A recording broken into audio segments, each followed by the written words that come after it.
Bien, bonjour à tous.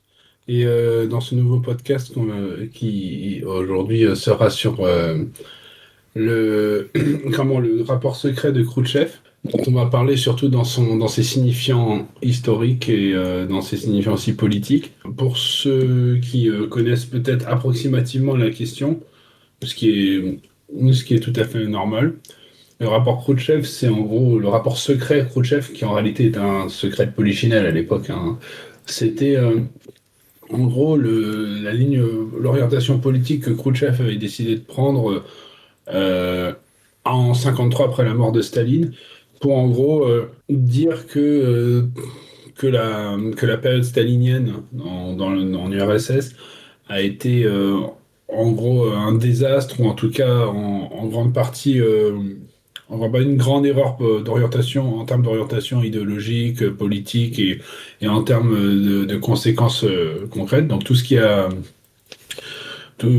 qu'on, ça va aller dans l'idée comment de blâmer les purges, enfin de mettre une emphase extrême sur les purges, sur la répression politique, etc.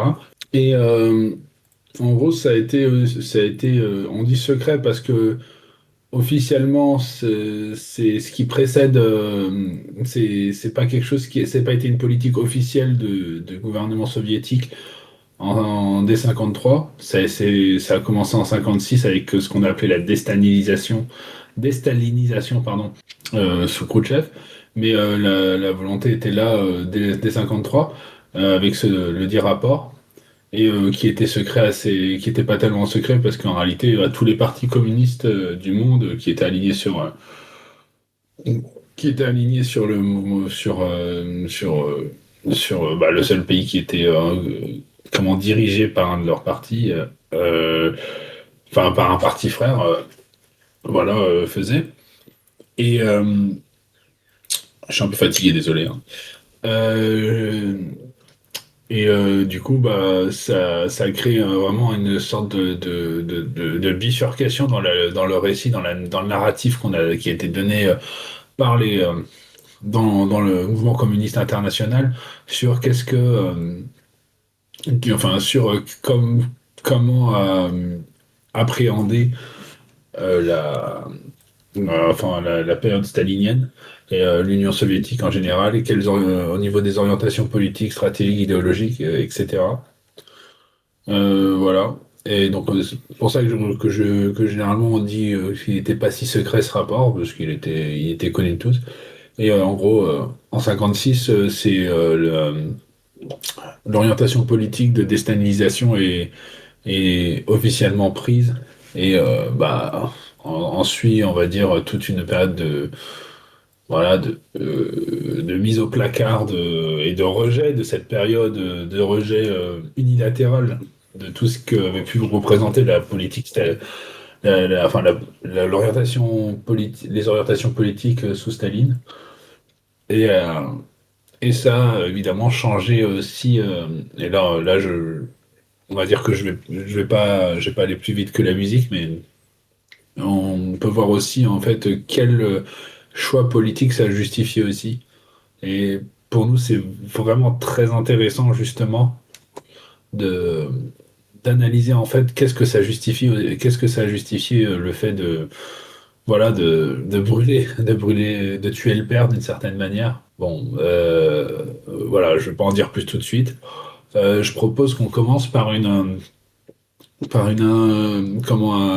remise en perspective historique, voilà, de ce qui précède, on va dire, le rapport Khrouchtchev et de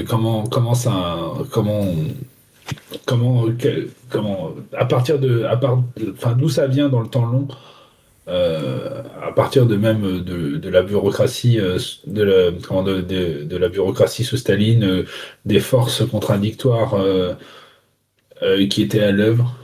Et moi, je propose à mon compère voilà, de faire peut-être un propos liminaire, comme on dit, des rappels historiques. Et ensuite, je pense qu'on fera tout simplement comment dire, une analyse déjà une analyse politique de cette histoire-là, c'est-à-dire de quels sont ces signifiants-là, et qu'est-ce que nous on en tirerait politiquement, euh, voilà, dans notre approche idéologique et de comment réfléchir à faire la révolution, quoi. Et ouais, voilà, tout simplement. Donc moi je laisse mon compère en parler un petit peu, refaire un,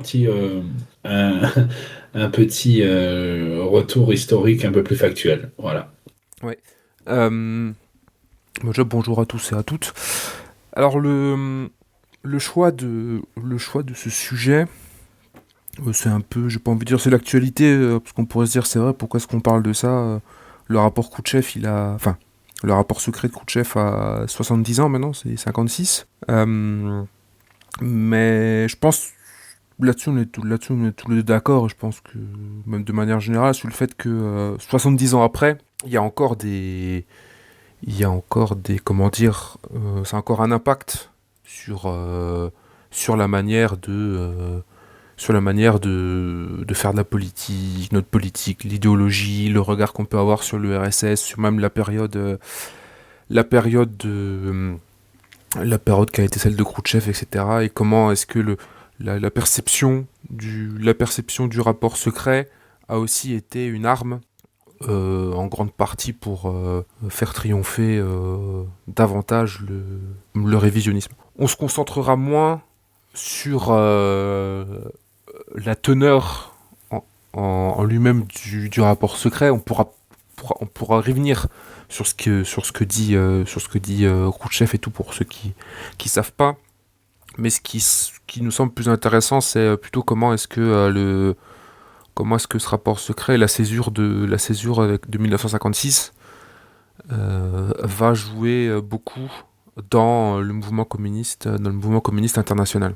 Et quels sont encore les effets qu'on en a aujourd'hui sur notre perception de manière générale de qu'est-ce qu'a été l'expérience soviétique, quel rôle a joué Staline là-dedans, et même de manière générale, quels ont été les arguments avancés par la direction soviétique à l'époque pour faire une bifurcation dans le dans le cours général de l'histoire soviétique. Ce que moi je voudrais mettre en avant de manière préliminaire, c'est le fait qu'il ne faut pas considérer que 56, voilà, Khrouchtchev sort comme un diable de sa boîte, renverse absolument tout, et ça y est, c'est fini, on a perdu notre super Union soviétique. Lui, il attendait en embuscade et tout machin. Je dis ça parce que c'est souvent un peu l'image qu'on en a. Genre, il attendait dans un coin et il est arrivé comme ça et du coup, il a tout cassé. Faut essayer de voir ça faut essayer de voir ça sur le temps long ou du moins sur une période assez importante. Je pense qu'on aura l'occasion d'en revenir de manière plus générale quand on parlera un peu des aspects idéologiques et politiques, même d'un point de vue historique. La, la principale césure que moi je vois, c'est avant donc le 20e congrès qui a eu lieu en 56, il y a le 19e congrès du Parti communiste qui a lieu en 1952, en octobre 52, si je dis pas n'importe quoi. Et je trouve que c'est intéressant parce que le congrès de 52, en fait, préfigure ce qui va se passer en 56.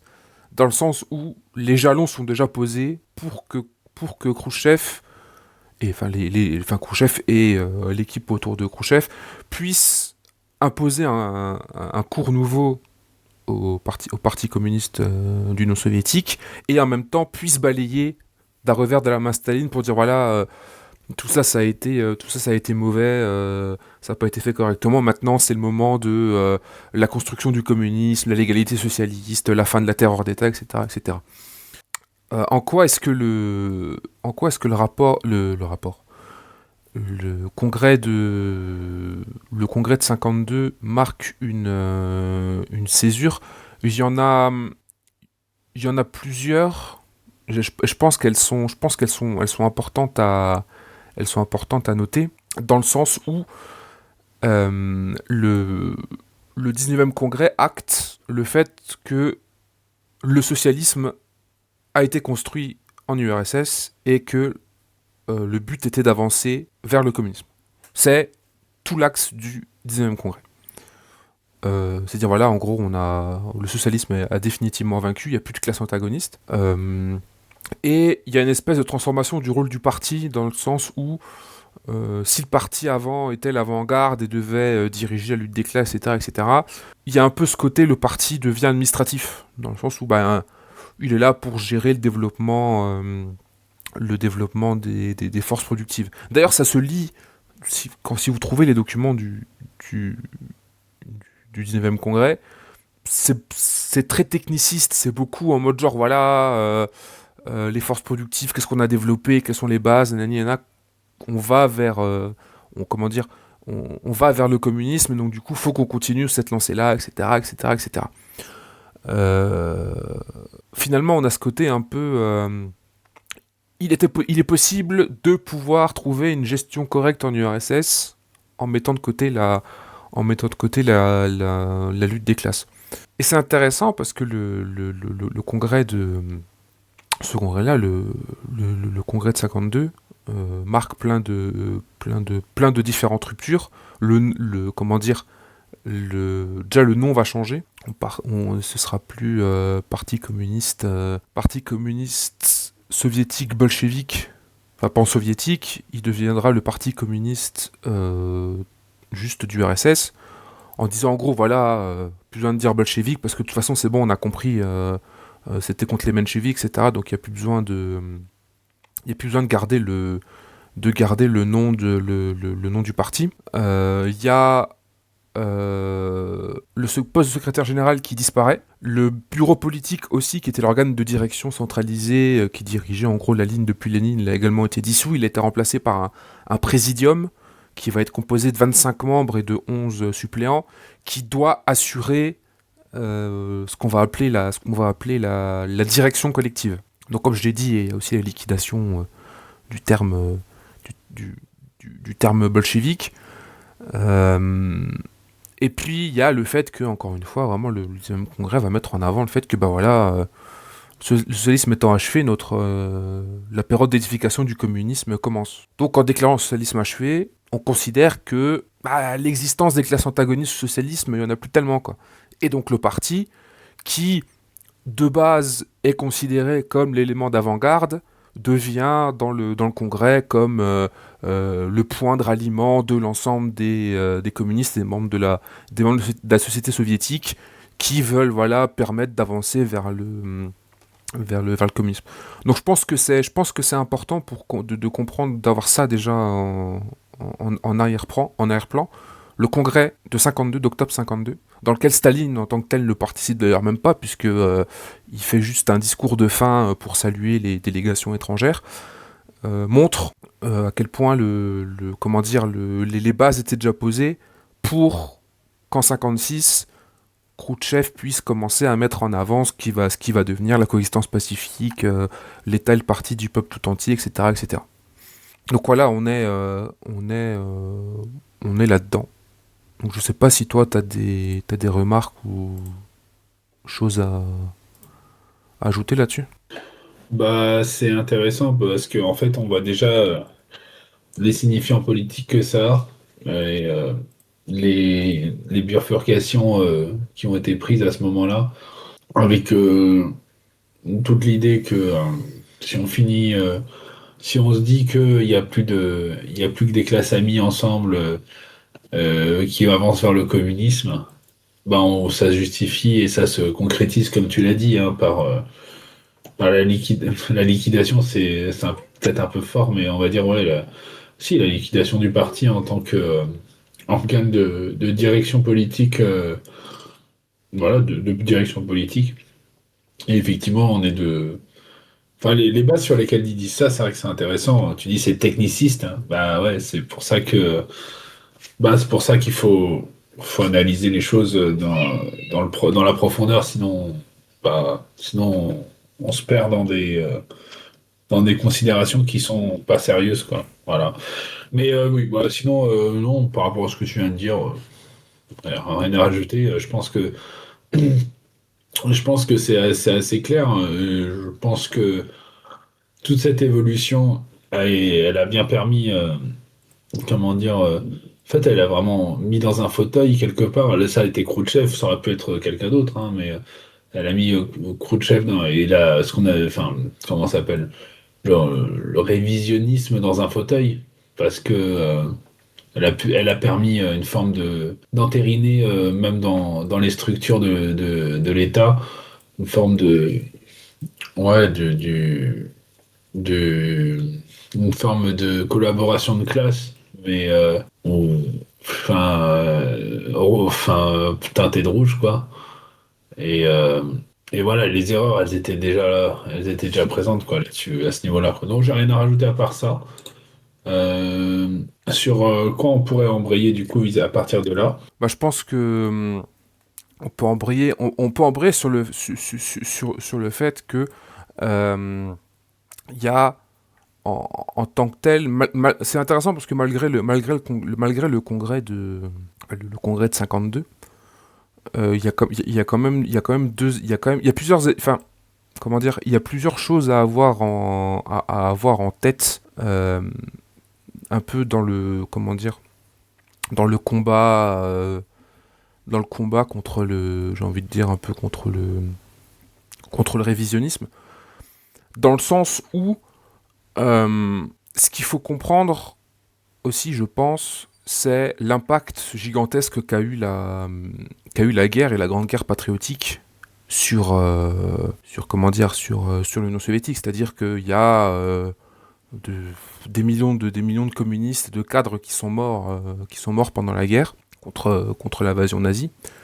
Il a fallu du coup les remplacer, ou du moins trouver d'autres personnes qui du coup ont peut-être pu zigzaguer dans l'appareil, etc., ou qui ont pu profiter que des plages se libèrent pour avoir de nouvelles, comment dire, de nouvelles responsabilités. Mais c'est intéressant parce que il y a quelque chose souvent, enfin qu'on oublie, mais qui est pas souvent mentionné, mais il y a deux grosses luttes au niveau idéologique et politique dans les années 40, avec enfin, il y a d'un côté toute ce qu'on appelle l'âge d'Anovchina vis-à-vis de la culture, etc., l'idéologique, mais au niveau politique, il y a deux choses. Il y a l'affaire Varga, le jeune Varga, qui était un économiste soviétique, qui, en partir de 46-47, va commencer à développer sa théorie du capitalisme monopoliste d'État. Donc c'est une théorie qui va mettre en avant en expliquant qu'il y aurait un capitalisme impérialiste organisé, et donc l'État serait relativement indépendant des monopoles et capable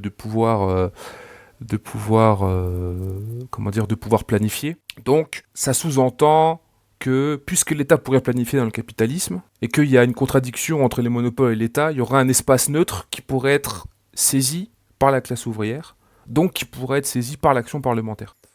Donc, ce sera un truc qui sera mis en avant beaucoup plus, enfin, une vingtaine, une trentaine d'années plus tard, l'eurocommunisme, etc. En France, en France, ce sera le programme du PCF, enfin, l'eurocommunisme, le bocarisme, etc. Ce seront des variantes de ça. Et, à l'époque, il y a une critique en mai 47, si je dis pas n'importe quoi, c'est mai, enfin, c'est mai-juin 47. Il y a une lutte de ligne, entre guillemets, où il y a un débat qui est mis vis-à-vis de Varga, voilà, pour le dire. Enfin, il y a un débat académique qui est mis en avant à l'Institut économique, où en gros, voilà, Varga peut défendre ses positions, etc. Et Varga se fait, euh, se fait critiquer, puis il capitulera, entre guillemets, en 49 sur ces positions-là. Mais ça va faire intervenir euh, des forces diverses. Il va y avoir la fermeture de son institut, etc., etc.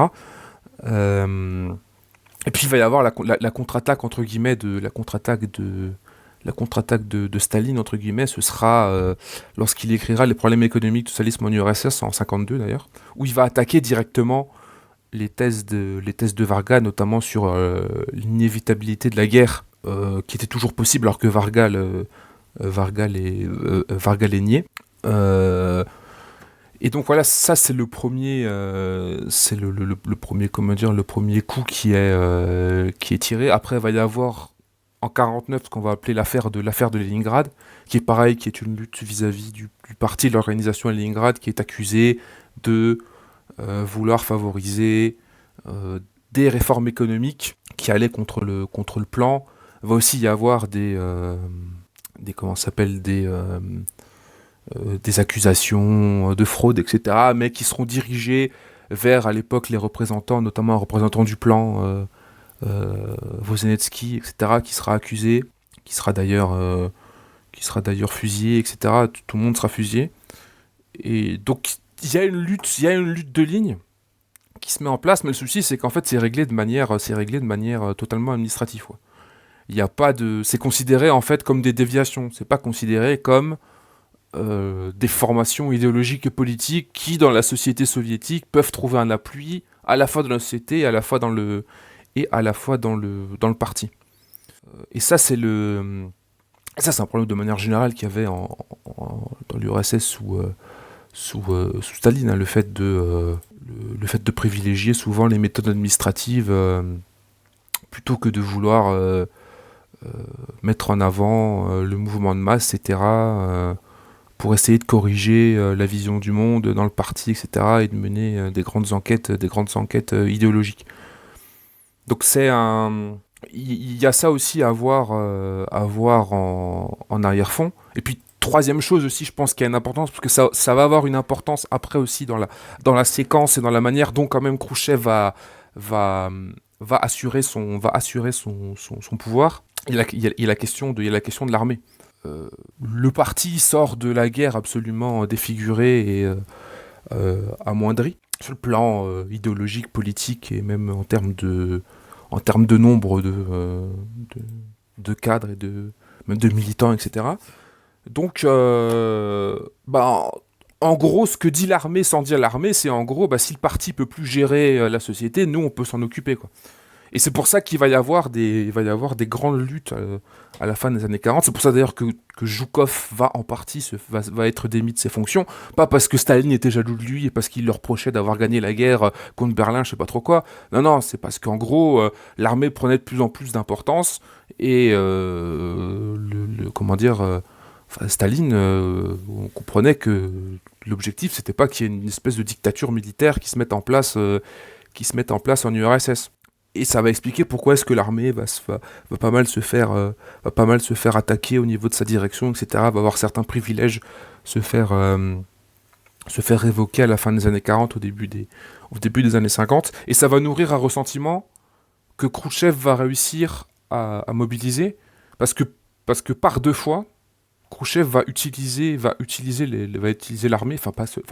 La première fois, ce sera après la mort de Staline, lorsqu'il faudra éliminer Beria, qui était à la tête de la sécurité d'État. Il fera intervenir les militaires. Si vous avez vu le film sur la mort de Staline, c'est un peu le film est volontairement marrant, mais je veux dire, marrant et un peu décalé, mais ça s'est passé un peu comme ça, quoi. Genre, Beria s'est vraiment fait dégager de façon militaire. Enfin voilà, quoi. L'armée est venue là. Et en 57, lorsqu'il y aura ce qu'on appelle le groupe anti-parti, autour de Molotov, Kaganovich, etc., c'est pareil, Khrouchtchev fera en sorte de faire intervenir l'armée pour faire pression et arrêter le groupe anti-parti. Ouais, oui, oui, c'est. Ça a été toute une. Ça a été toute une nécessité qui a été. Molotov, il a fini dans un coin, je sais plus où là. Enfin, il a été mis de côté où je confonds. Ils ont tous été mis de côté. Après l'affaire du groupe anti-parti. Kaganovich, Ouais, il a fini directeur d'une cimenterie dans l'Oural. voilà, des trucs. Molotov, je sais plus, je crois qu'ils l'ont foutu à la retraite. Non, il a été ambassadeur en Mongolie, je crois, un truc dans le genre. Enfin bon, bref, Ah il ouais. a, voilà, quoi, genre, puis il a été exclu du parti et tout, machin, il est revenu, je crois que dans les années 80 dans le parti, etc., etc., mais oui, mais on pourra en reparler après, parce que ça fait partie un peu de toute cette séquence, en fait, qui, comment dire, qui permet à Khrouchtchev d'arriver au pouvoir et montre aussi les contradictions qu'il y a au sein de l'appareil, quoi. Et ouais, c'est intéressant de voir que moi, ce qui me frappe beaucoup dans cette période d'après, enfin de post-Staline, c'est vraiment l'absence de, bah, ce qui est logique, hein, mais l'absence de d'opposition de la part des masses par rapport à ces nouvelles lignes. Quand je dis absence, j'exagère un peu parce que je sais qu'il y a eu des, euh, des manifestations et des mouvements en Géorgie, notamment. Mais globalement, ça restait pas sur des bases très politiques. Et je pense que ça, c'est une première leçon qu'on doit se poser, en fait, enfin, qu'on doit tirer, en fait, de cette. T'en as parlé là longuement, mais notamment le fait de voir les choses de manière administrative, de régler les choses de manière, les contradictions de manière administrative, de dire, bon, lui, il a une ligne de merde, ou une ligne, on va dire, pas révolutionnaire, ou qui est capitalist rudder, on dit. Euh, Bah, on gère ça en excluant, puis ou en fusillant d'ailleurs. Mais in fine, oui, il faut une prise. Enfin, c'est des idées qui ont une prise dans la réalité, chez les gens, quoi. Moi, c'est vraiment pour moi le plus gros problème de l'époque stalinienne et de la période stalinienne. On pourra dire, ouais. Ouais, la répression politique, etc., etc. Oui, mais en fait, oui, mais pas pour. En fait, j'ai presque envie de répondre des fois aux anticommunistes qui disent ça. Ils disent oui, mais pas pour les raisons que vous pensez. C'est oui, mais parce que c'est vu comme une. Alors, ça dépend de quoi on parle évidemment. Hein, Mais oui, dans un sens, mais pas pour les raisons. Pas pour des raisons de moraline ou je sais pas quoi. Oui, oui, c'est un problème parce qu'en fait, c'était un signe d'impuissance ou d'incapacité et de manque d'analyse aussi de la réalité sur les nécessités qu'il y avait pour développer le socialisme. Et qu'au final, bah, il y a une forme dans. Là, je suis un peu dur en fait, mais ouais, le fait d'enjamber la question de mener la lutte des classes, de mener d'éclairer, si j'ose dire, la, d'éclairer la population soviétique avec une compréhension idéologique le plus possible. Bah, c'est ça qui est un peu c'est ça, c'est pas que ça, mais ça a conduit à ce que en fait une clique, on va dire, bureaucrate et bourgeoise en fait, qui était dans la bureaucratie, voilà, puisse finalement prendre le pouvoir, mais dans un fauteuil d'une certaine manière. Parce que si c'est juste le groupe anti-parti à gérer, au final, c'est une bataille de boutique. Et moi, là, je rentre carrément, hein, dans le signifiant politique, hein. Je me perds pas forcément trop dans les détails historiques, mais vraiment, si on prend le pouvoir, qu'on fait la révolution, donc, qu'on a le pouvoir, et qu'on ne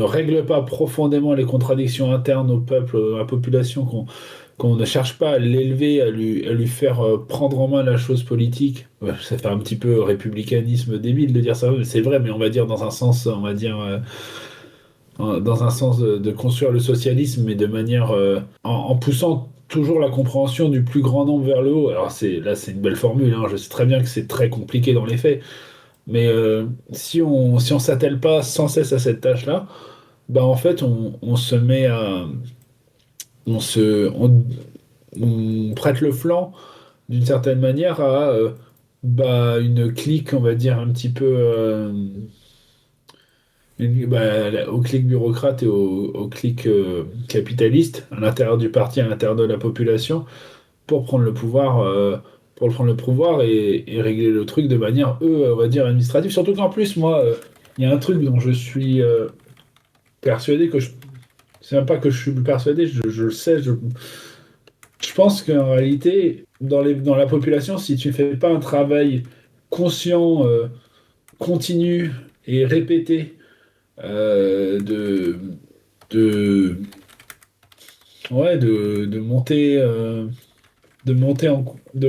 pas en compétence, mais de monter en compréhension politique dans les masses le plus possible, toujours au maximum possible, évidemment, mais bah, la réalité, c'est que la moyenne d'une population, n'importe quelle population, hein, elle va toujours, elle va avoir une grosse tendance à aller vers la conservation, vers une vague conservation stable, on va dire.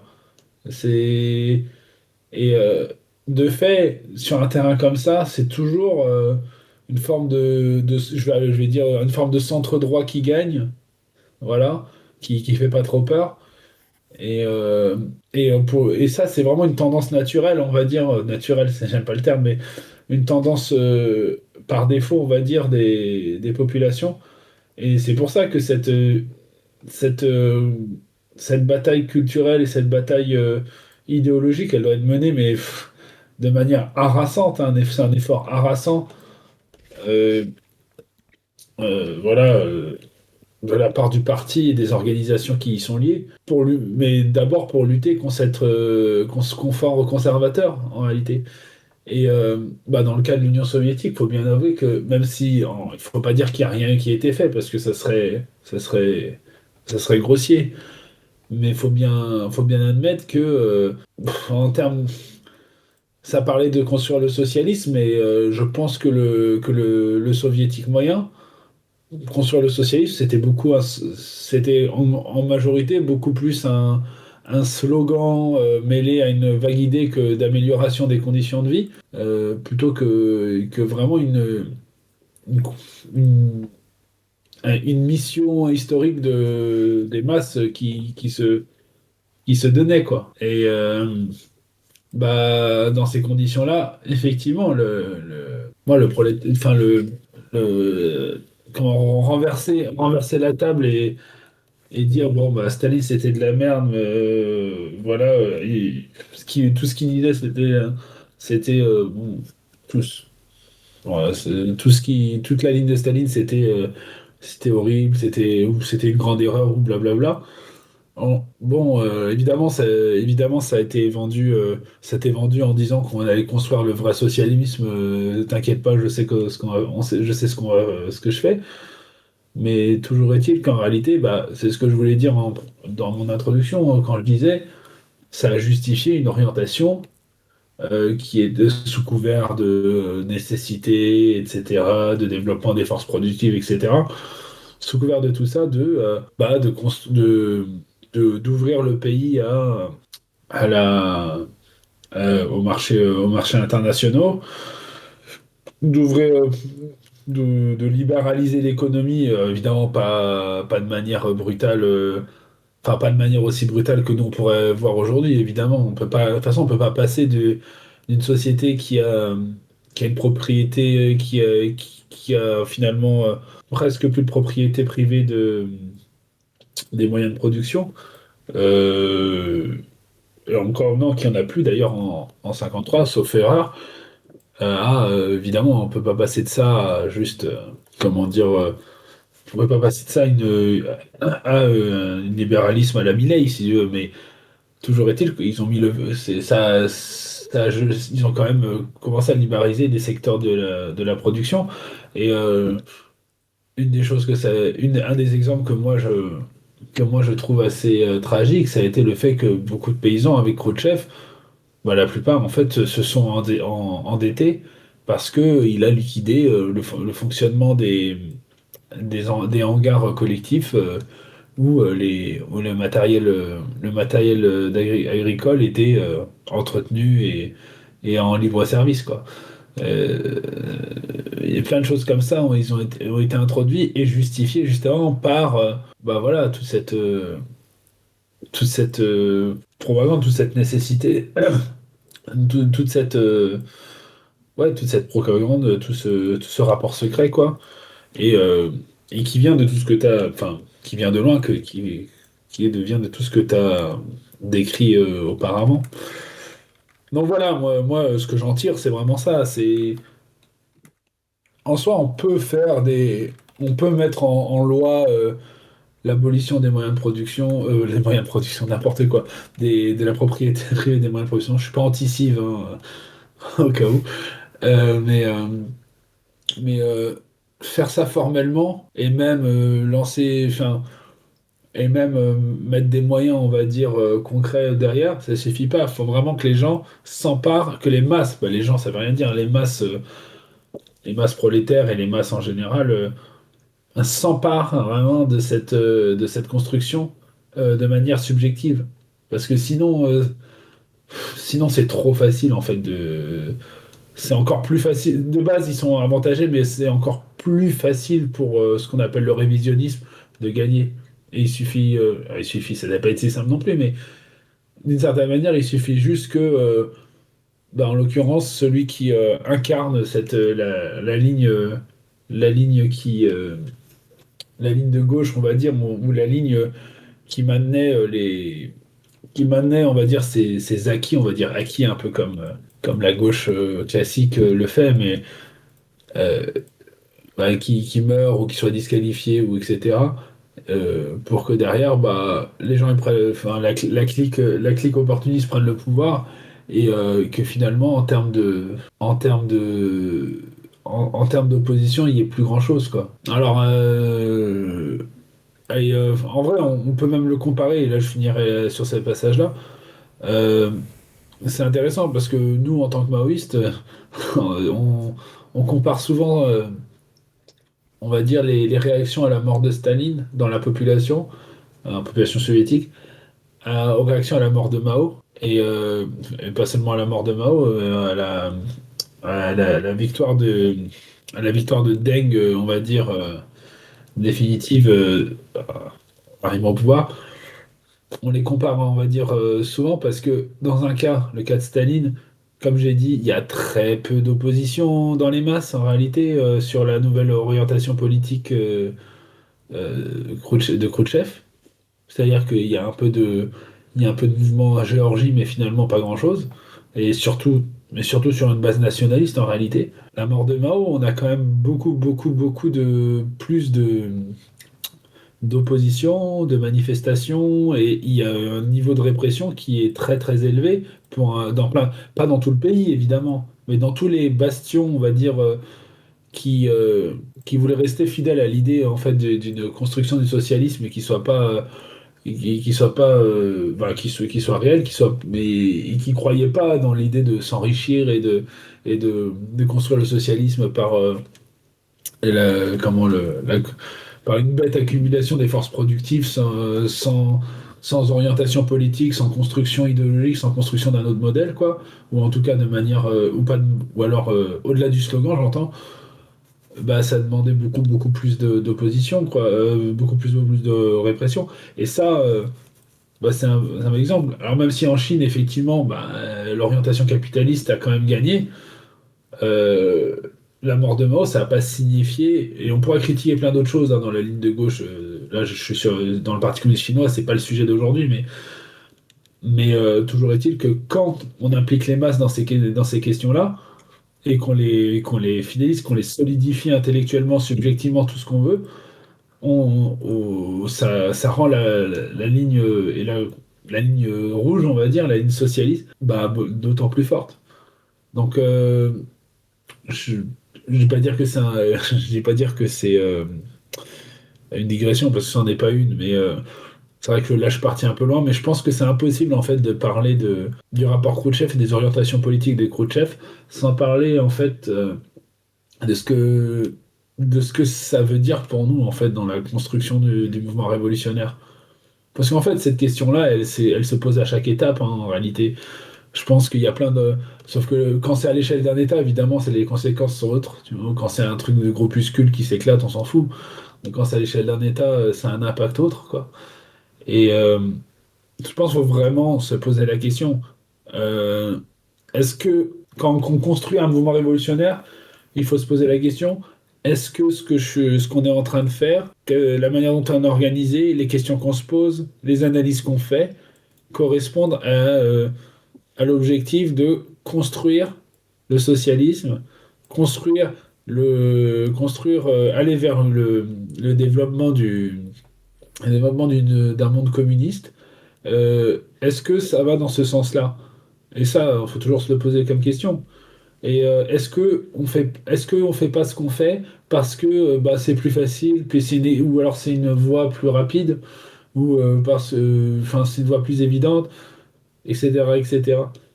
Et voilà, la question dans le rapport au secret de Khrouchtchev, d'une certaine manière, c'est un peu ça qu'on doit se poser comme question. C'est s'il y en est arrivé là, c'est comme tu as décrit, et je vais finir là-dessus parce que je suis dans un tunnel, mais c'est que les erreurs, elles sont déjà dans la compréhension de base, dans l'analyse que bah, les oppositions et les contradictions se gèrent de manière administrative, de manière fausse, et de manière un petit peu déconnectée des masses d'une certaine manière. Voilà. Et bah, je sais pas ce que tu en penses exactement de mon analyse. Si tu as quelque chose à rajouter, moi je veux bien. Mais moi, c'est vraiment un truc qui m'obsède dans la compréhension de ces événements-là. Le rapport Khrouchtchev, c'est un exemple, mais on pourrait parler clairement de la mort de Mao, qui serait pas exactement dans la même dynamique, tout à fait les mêmes, parce que justement les Chinois ont tiré leçon de certaines choses, mais il y a quand même des trucs assez semblables. Ouais, je pense que c'est intéressant. Moi, je souscris entièrement à tout ce que tu as dit. Je te laissais continuer parce que je trouvais que je trouvais que c'était très intéressant. Mais après, si tu vois, sur la question, la question un peu générale, tu vois, genre sur comment est-ce que, pourquoi est-ce que, en fait, ça s'est retourné aussi facilement, pourquoi est-ce qu'à la mort de Staline, tu vois, il y a eu, comme dit, il y a eu la Géorgie, etc., il y a eu quelques mouvements, etc., mais il n'y a pas eu il n'y a pas eu de soulèvement, etc., enfin, même de choses à base de, ouais, enfin, comment dire, ça peut s'expliquer de plusieurs manières. Et je pense que ce qu'il faut voir et ce qui est intéressant avec la mort de Staline, parce que Staline meurt en 53 et le rapport Khrouchtchev c'est 56. Et c'est intéressant parce qu'il se passe plein de choses en fait entre 53 et 56 dans le sens où la ligne n'est pas forcément entièrement définie sur ce qui va se passer. C'est-à-dire que le premier truc qui se passe enfin, après la mort de Staline, c'est la liquidation de Beria. Parce que Beria représente l'appareil de sécurité de l'État. Et Beria, à l'époque, s'était mis pas mal en avant. Il avait mis fin aux enquêtes sur le complot des blouses blanches, il avait dit qu'il voulait faire respecter l'égalité socialiste, il y avait des amnisties, etc. Enfin, il se présentait un peu comme un libéral. Et il y a eu une opération militaire qui a été faite contre Beria, qui a vu d'autres membres de service de sécurité se faire purger. Moi, je regrette pas Beria, hein, je suis pas en train de dire que c'est un mec génial. Hein, c'est juste qu'il faut comprendre. Beria se fait comment dire, se fait attaquer par une alliance qui existe entre à l'époque Khrouchtchev et Malenkov. Et c'est intéressant parce que Khrouchtchev et Malenkov représentent, à vrai dire, deux pôles différents dans l'appareil politique soviétique. Dans le sens où Malenkov représente les intérêts de l'État. Et en gros, lui, il veut mettre en avant le fait que voilà, il faut continuer le plan de 52, il faut aller vers le communisme, donc du coup, il faut mettre en avant l'industrie légère, la consommation, etc., pour avancer, etc. Et Khrouchtchev c'est plus le parti en mode genre, il faut que le parti reprenne le pas à travers la direction collective et qu'il remette en avant, qu'il remette en avant son hégémonie. Et c'est intéressant parce que pendant un temps, va y avoir un affrontement entre les deux.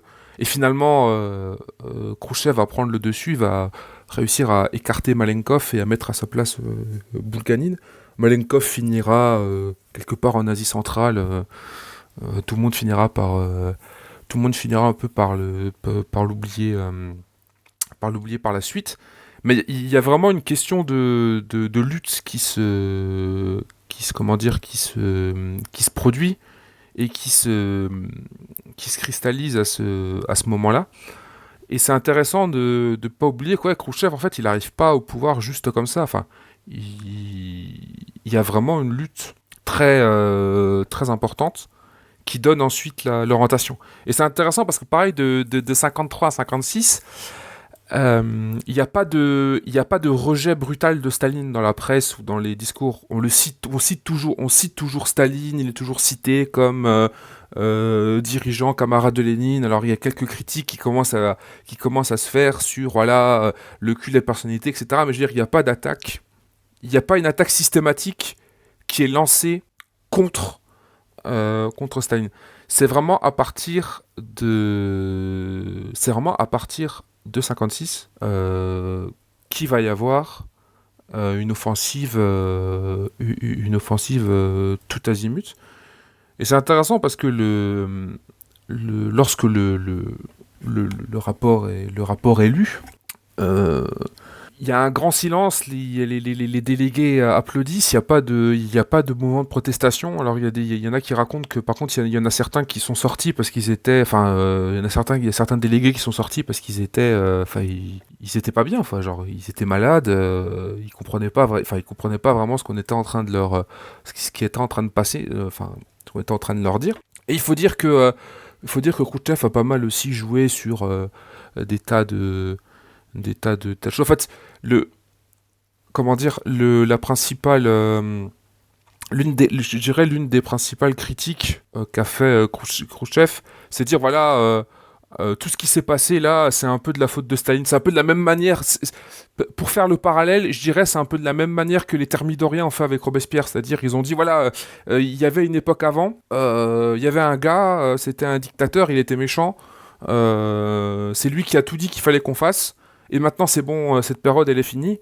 Donc on peut passer à autre chose. Et donc il y a la critique de ce colle sur le cul de la personnalité, etc. Sur il y a plein de trucs qui vont sortir sur la répression, etc. Je pense à après Khrouchtchev va sortir des dingueries. Je veux dire Khrouchtchev il va quand même expliquer devant tous les délégués que Staline il a mené la guerre, il a mené la grande guerre patriotique sur une map monde. Enfin, il va sortir plein d'énormités, mais je veux dire c'est pas les énormités qui sont intéressantes, c'est plutôt la manière dont il y a une individualisation du problème et quasiment, peut-être, je dirais pas une dépolitisation, mais dans le sens où le problème il est personnel et une fois que ce truc est mis de côté, une fois que la question de Staline est mise de côté, c'est bon, on va enfin pouvoir parler on va enfin pouvoir parler des comment dire, des choses sérieuses. Et ça et ça c'est intéressant. Ça va, comment dire, ça va cimenter un peu toute la politique de Khrouchtchev parce que ce qui est intéressant, d'ailleurs avec Khrouchtchev, c'est que c'est vrai que souvent on a l'impression de dire oui voilà, Khrouchtchev c'est un bâtard, il a tout liquidé et tout machin, nanani nana. Et en fait c'est pas comme ça que Khrouchtchev que la ligne de Khrouchtchev et de ceux autour de Khrouchtchev se présente. C'est pas des gens qui disent oh là là, vous savez, le socialisme c'est quelque chose de compliqué et tout machin, il faut aller de l'avant, il faut mener des batailles et tout, nanani, non, non, non. Khrouchtchev c'est un gars, sa théorie c'est de dire en gros, il dira ça le congrès suivant, le 21e congrès en 61, il dira non, non, mais c'est bon en fait. Le communisme, c'est dans 20 ans. Il dit voilà, les bases matérielles et techniques du communisme, on les aura dans 20 ans. Et c'est intéressant parce que Bah, c'est pas, parce que je veux dire, c'est pas une ligne opportuniste de droite. Enfin, je veux dire, fondamentalement, c'est une ligne d'opposition de droite, mais en fait, c'est un opportunisme de gauche dans le sens où c'est un espèce d'aventurisme où il dit en gros, voilà. Le socialisme a été créé malgré le fait voilà Staline n'est plus là maintenant c'est bon on peut enfin parler des vraies choses et ce qu'il dit c'est voilà dans 20 ans il y a le communisme va y avoir Spoutnik, Gagarine et tout machin et surtout il va mettre en avant le côté décentralisation En mode genre, voilà, maintenant, on va mettre en place la décentralisation. Maintenant, il faut juste gérer les forces productives petit à petit. Euh, c'est la mise en place des sauves-narcos, etc., de la décentralisation, liquidation des ministères, etc. Et en fait, ça va créer des cliques bourgeoises locales, mais l'objectif de Khrouchtchev, c'est de dire, voilà, c'est une espèce de rêve éveillé, en mode genre, non mais c'est bon, en fait, il y a juste à diriger les forces productives. Ça explique aussi pourquoi est-ce que les soviétiques vont avoir une fascination pour la cybernétique. En mode genre c'est bon, on a trouvé la manière technique de pouvoir gérer les forces productives et du coup ça va, voilà, on fait des calculs de probabilité, nanani, nanana, c'est bon, allez, on va aller vers on va aller vers on va aller automatiquement vers le communisme. Et c'est intéressant parce que à l'époque, rétrospectivement, qu'importe tous les anti-révisionnistes, hein, qu'importe ce qu'ils ont pu raconter après, que ce soit les Chinois, les Albanais qui sont les plus violents à partir des années 60 sur la question de Staline, de Khrouchtchev et de la coexistence pacifique, etc. Dans les deux cas, les Chinois et les Albanais vont d'abord reconnaître, dire ok, d'accord, c'est vrai, il y a un problème avec le culte de la personnalité, il y a des problèmes chez Staline, etc. Ils vont accepter, ils vont accepter ce mouvement-là en fait, avant de le critiquer Ben, et de se dire ah non c'est même, en fait c'est c'est même ce que disent les Chinois. Les Chinois, ils disent, avant de dire 70-30 sur Staline, ils sont quand on a les premiers textes des Chinois à la mort de Staline, ça a été extrêmement. Ils sont extrêmement sévères. Hein. On pourrait penser que. C'est presque étonnant quand on connaît pas un peu et qu'on voit les positions qu'ils ont prises, parce que bon, ça faisait partie, le Parti communiste chinois et le Parti communiste albanais, ça faisait partie des 5% des partis communistes qui ont pas.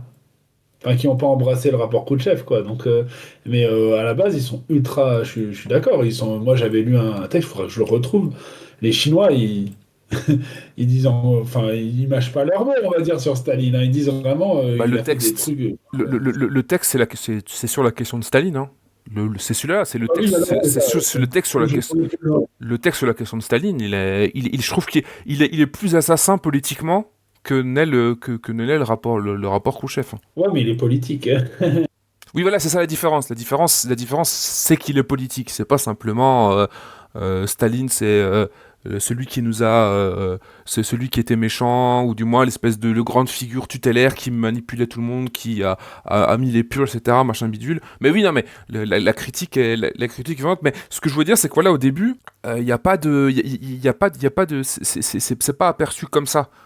Parce que justement, il y avait ce côté un peu, ah non, mais il veut quand même continuer malgré les critiques et tout. On voit comment ça se met en place. Et, euh, et Khrouchtchev a vraiment tout un truc. Ça va venir après avec la question du dégel, etc. Où on sent que il y a il y a une volonté de tirer un trait sur tout ce qui s'est passé, sur tout ce qui s'est passé, sur tout ce qui s'est passé avant, et surtout de dire en gros voilà, je pense que c'est ça en fait l'important dans Khrouchtchev, c'est que Khrouchtchev, s'il arrive au pouvoir et les gens qui sont au pouvoir autour de lui, ce qu'ils promettent, c'est voilà, la période d'avant était très difficile. Maintenant, ce qu'on va vous proposer, c'est un mode de vie tranquille avec une élévation du niveau de confort, etc. Et en fait, ça ira tout seul. Il y aura plus besoin tu vois, de se dépasser, de se donner, tu vois, genre, le premier et deuxième plan quinquennal, c'était extrêmement dur dans des situations très compliquées où on en demandait beaucoup aux stakhanovistes, aux ouvriers de choc, etc. Enfin, on a quand même, enfin, je veux dire, le régime soviétique a quand même pressuré en grande partie la paysannerie et la classe ouvrière soviétique pour atteindre des objectifs d'industrialisation, de modernisation. Et Khrouchtchev, moi je pense que c'est ça aussi, si Khrouchtchev, il se fait entendre, et s'il a une base aussi, c'est parce que justement, en fait, il y a une partie de la société soviétique qui est traumatisée pour des tas de raisons sur tout ce qui s'est passé entre 1917 et 1945.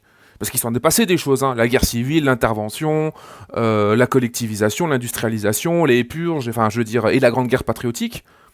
Tout ça, tout ça ensemble fait que oui, en fait, si Khrouchtchev se pointe et dit écoutez, maintenant, c'est bon, on a acheté les bases du socialisme, on va tranquillement développer les forces productives.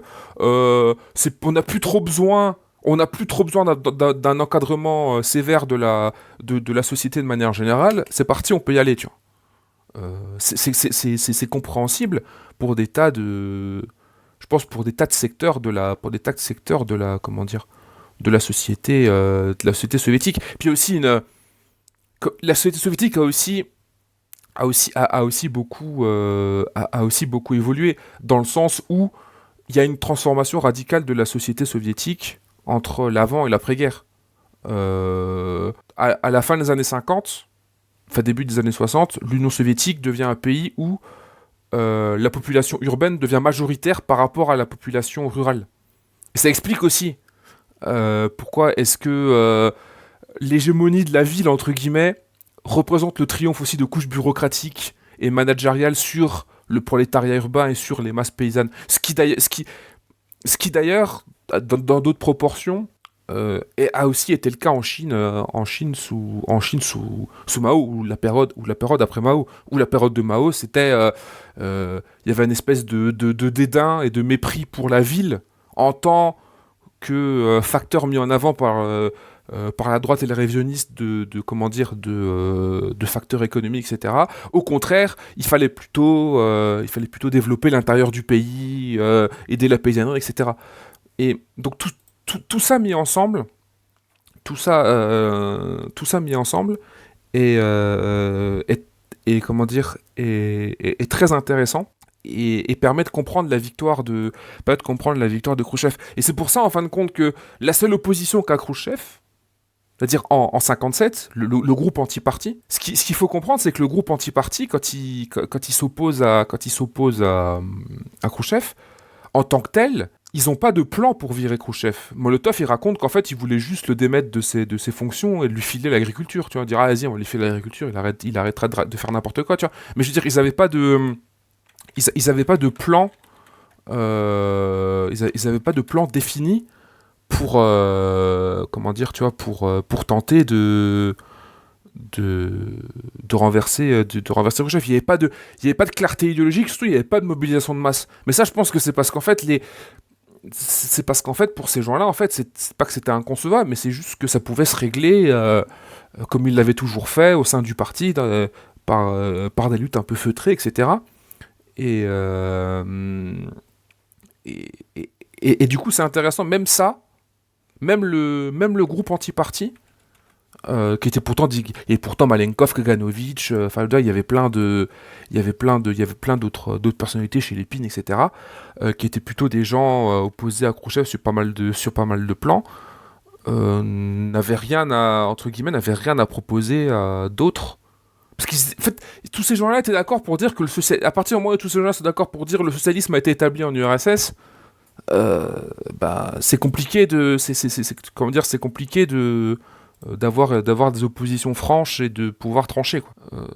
Donc c'est ça le véritable problème, et le fait que Khrouchtchev l'emporte. Moi je pense que c'est ça en fait.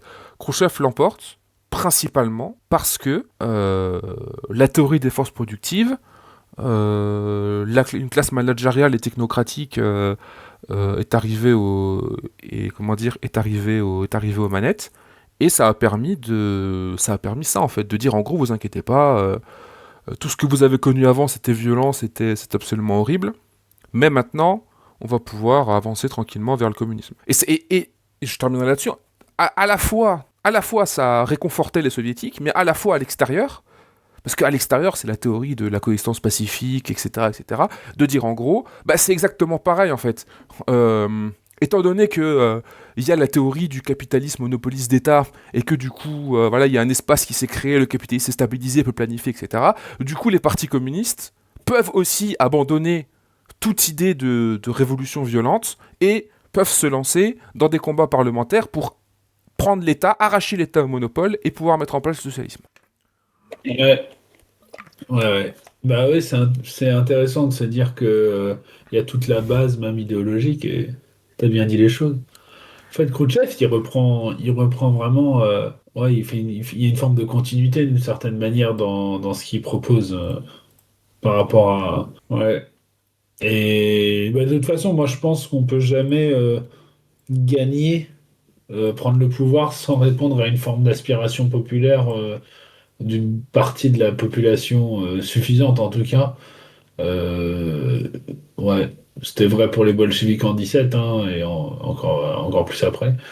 Et c'est vrai pour Khrouchtchev en 53 au final. C'est vrai que le fait d'avoir mangé son pain noir d'une certaine manière, euh, sans parler de... T'as même pas mentionné la guerre, hein, enfin, et puis tu vois, enfin, la guerre, les deux guerres, parce qu'il y a la guerre civile, la Deuxième Guerre mondiale, enfin, la famine, la famine de 32, qui a quand même touché euh, pas mal de parties différentes de l'Union soviétique, quoi. Donc vraiment, et vraiment, oui.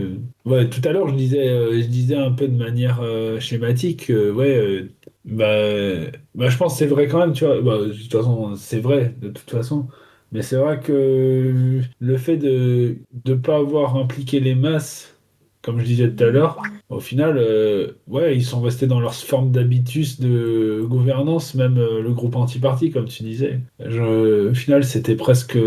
Ah, c'est terrible de dire ça, parce que évidemment, c'est un peu caricatural de dire comme ça, mais c'est vrai, d'une certaine manière, ils étaient habitués à la petite, aux luttes de ligne, d'accord, peut-être, mais enfin, surtout aux luttes internes, quoi. C'est même pas forcément des luttes de ligne pour résoudre les questions. Et moi, j'ai pas envie de répéter ce que tu as dit, donc je vais pas faire ça, mais ouais, c'est assez parlant, en fait, en fait, il y a aussi le côté.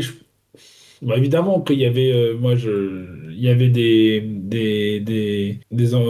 enfin, enfin, que la population était encouragée à construire le socialisme, comme je disais, construire le socialisme, de construire un monde meilleur. Mais en fait, comme je disais tout à l'heure, et ça rebondit un peu sur ce que tu dis, c'est que pour la moyenne pour le soviétique moyen, et peut-être même au-delà du soviétique moyen, construire le socialisme, ça voulait dire construire, c'est un peu le côté, c'est horrible à dire. Je sais pas si tu serais d'accord avec moi pour le dire comme ça, mais c'était plus un côté ascenseur social. Et du coup, tel que ce qu'on appelle l'ascenseur social d'une génération sur l'autre, on construit les forces productives et puis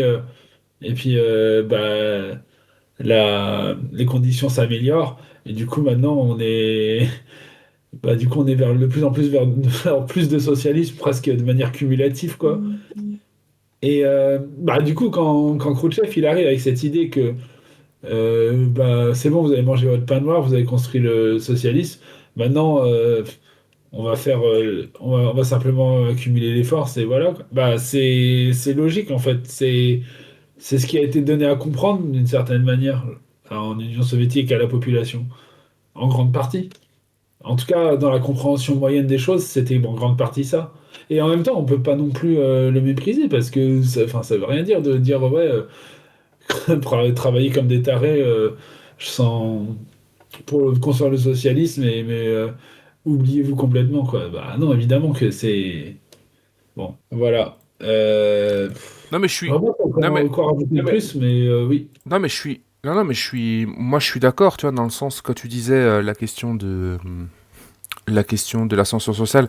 La vérité, elle est là aussi, c'est que ce qui ironiquement a mis en place, ont mis en place les soviétiques et enfin, le système stalinien, c'est qu'en fait, oui, ça a permis dans les années 30, 40, une ascension sociale. La grande majorité des cadres, que ce soit Khrouchtchev ou Brejnev ou prendre que, sont des produits des promotions et de la révolution culturelle, comme l'appelle Sheila Fitzpatrick, la révolution culturelle des années 30, où des ouvriers, des paysans ont intégré des administrations, des organismes, etc., et ils ont pu, oui, effectivement, ils ont pu connaître une ascension sociale par rapport à leurs parents ou même par rapport à leur vie, à leur vie d'avant. Donc il y a ça qui joue. Et puis il y a le fait aussi que oui, qu'est-ce qui, Tu vois, après, là, on revient sur la question c'est la question fondamentale de la révolution culturelle. C'est au bout d'un moment, même si le régime en place peut te permettre de mieux vivre, etc. Oui, il y a un moment donné où le fait de mieux vivre veut aussi dire que t'as aussi envie qu'on te foute la paix, tu vois. Enfin, dans le sens où t'as plus envie forcément de bouger à gauche, à droite, de faire des trucs, de mobiliser les gens. T'as juste envie que les choses marchent bien, tu vois. Et c'est là que revient la question de la révolution culturelle, la question de ouais, comment est-ce qu'on peut combattre le révisionnisme, tu vois. Euh, C'est-à-dire la révolution culturelle, mobilisation de masse pour combattre le révisionnisme, la lutte de ligne, c'est-à-dire un combat ouvert sur des principes, etc., la ligne de masse, toutes ces questions-là qui sont nécessaires et qui évitent justement une consolidation en fait d'une certaine classe ou d'une certaine couche de la population au sein du parti et de l'appareil d'État qui n'a plus envie de comment dire qui n'a pas ou plus envie de euh, de tout simplement continuer comment dire tout simplement continuer à vouloir la lutte sur le front idéologique, etc. Machin, enfin. Et c'est ça aussi qui a grandement plombé, je pense, le développement soviétique. Ça s'explique aussi par la manière dont l'Union soviétique était dans les années 30. Hein. Il y a aussi faut pas aussi oublier la formation sociale, comme ça s'est fait, politique, idéologique, l'encerclement capitaliste, etc. Les choix idéologiques et politiques qui ont été menés.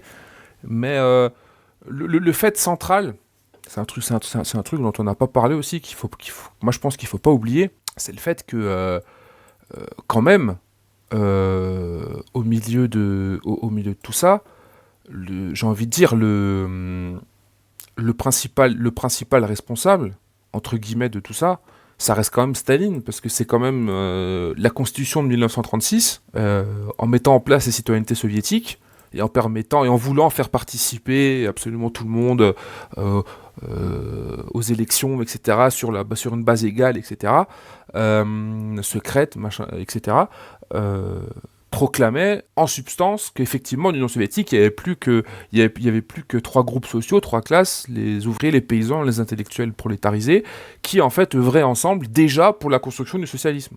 Donc il y avait déjà, en soi, il y a déjà les germes de l'idée de il n'y a plus besoin de la dictature du prolétariat. D'ailleurs, c'est ce que raconte Molotov dans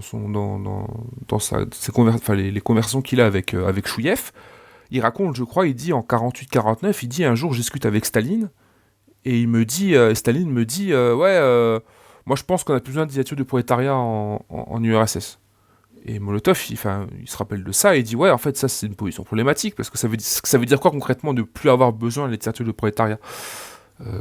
Ça veut, d'un point de vue idéologique, qu'est-ce que ça signifie, vers quoi on va.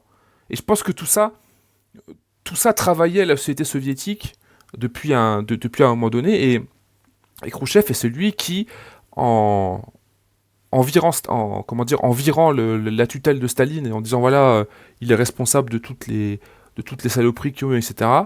Encore une fois, il y a une perspective nouvelle qui s'ouvre, et cette perspective, elle est joyeuse, elle est heureuse, et en fait, elle est optimiste, c'est de l'aventurisme, en mode genre, on va mettre les bons chez double, et on va pouvoir atteindre le socialisme. Enfin, atteindre le communisme. Mais comme dit, je pense que le nœud, il est là, en fait. Il est déjà dans les formulations au milieu des années 30, qui consiste à dire que voilà... au final, le socialisme l'a emporté, au niveau de l'infrastructure. On a nationalisé, collectivisé l'agriculture, l'industrie, etc., machin bidule. On est en train de restreindre la sphère de l'échange marchand, etc. Machin, petit à petit, ça va disparaître et dépérir. Et tout ce qui s'opposerait à ça serait quelque chose d'extérieur à la société. Ce serait forcément quelque chose qui est alimenté par l'extérieur. D'où les grandes purges, les procès, etc., où c'était le côté tout vient de l'extérieur, c'est des agents étrangers, du fascisme japonais, allemand, etc., qui viennent pour foutre tout ça en l'air. C'est-à-dire que la contradiction, elle est plus interne. La contradiction, en fait, elle devient purement externe. Et donc, vu qu'il n'y a plus de contradiction interne et que tout est externe, et vu que de toute façon, tout le monde est d'accord en Union soviétique, enfin, je caricature, mais pour dire voilà, le socialisme a été établi, toutes celles et ceux qui sont contre sont donc des agents de l'étranger, et pour les traiter comme tels, du coup, il faut utiliser des moyens terroristes. Donc il faut utiliser le NKVD, etc. Enfin, voilà, il n'y a pas de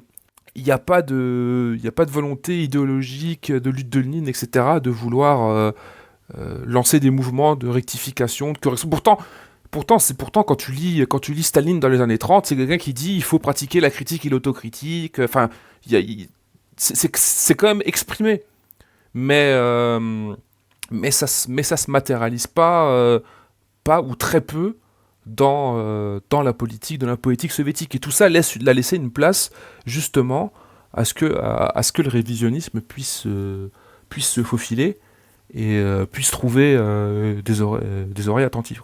Ouais, bah ouais. Bah, l'importance de pas tomber dans le subjectivisme, quoi. Ce qu'on appelle le subjectivisme, c'est-à-dire voilà, d'essayer de se dire bah on est arrivé parce que on l'a décidé, parce que c'est convenant. Enfin, c'est quelque chose qui arrange un peu aussi, hein, de se dire.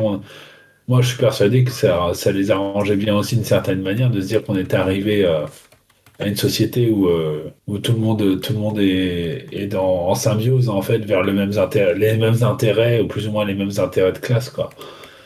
Donc ouais, c'est c'est toujours ça qu'il faut faire. C'est vraiment quelque chose auquel il faut vraiment faire attention. Et je pense qu'on peut étendre qu'on peut étendre sur l'idée enfin sur ce qui nous concerne aujourd'hui et sur les discours politiques qui peuvent exister à gauche en France.